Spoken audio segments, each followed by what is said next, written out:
చివరగా మాకొక కోరిక సార్, 43 సంవత్సరాల్లో తెలుగుదేశం పార్టీ ఆవిర్భవించిన తర్వాత 3వ తరం నేత మన పార్టీలోకి వచ్చారు, నారా లోకేష్ గారు.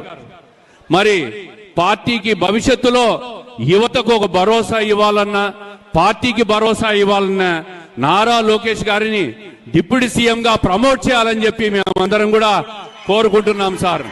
దీనివల్ల పార్టీకి బ్రహ్మాండమైన భవిష్యత్తు ఉంటుంది. అన్ని రకాలుగా యువతను ప్రోత్సహించే విధంగా ఆయన ఈరోజు ఐటీ రంగానికి కానీ, పారిశ్రామిక రంగానికి కానీ, అనేక సంస్థలు రాష్ట్రానికి తీసుకొచ్చే దాంట్లో కానీ ఆయన చేస్తున్న కృషిని ప్రజలందరూ గమనిస్తున్నాం.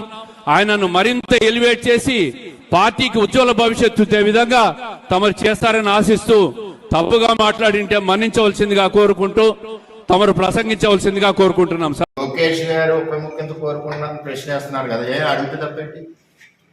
అలా పొలిటికల్ రాజకీయ పార్టీలు ఎలా ఉంటాయంటే, నిన్న కాక మొన్న జగన్మోహన్ రెడ్డి ఓడిపోయాడు, సీఎం సీఎం సీఎం అంటున్నారు లేదా?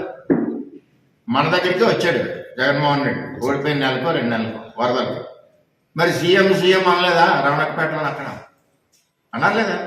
అంటే ఆ పార్టీలో ఉన్న కార్యకర్తల కోరిక ఎలా ఉంటుందంటే, వెంటనే చంద్రబాబు నాయుడు దింపేసి జగన్మోహన్ రెడ్డి ఎక్కించేయాలని ఉంటుంది. అంటే ఆ పార్టీలో వాళ్ళ ఇంట్రెస్ట్, వాళ్ళ మనోభావం, వాళ్ళ కసి. అలాగే జనసేన ఉంది, మళ్ళీ కళ్యాణ్ గారు సీఎం కావాలని అడగరు ఆ కార్యకర్తలు. అది కూడా ఎప్పుడు అవ్వాలి అన్నది ఒక ఆలోచనతో ఆ కార్యకర్తలు పనిచేస్తూ ఉంటారు. అలాగే తెలుగుదేశం పార్టీ ప్రతిపక్షంలో ఉన్నాం, చంద్రబాబు నాయుడు సీఎం సీఎం అనేవారు కదా, లోకేష్ పాదయాత్రలో సీఎం సీఎం అనేవారు కదా.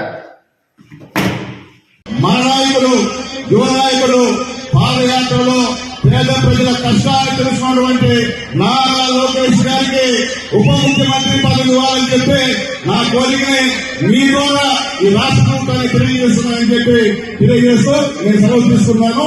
జై హింద్.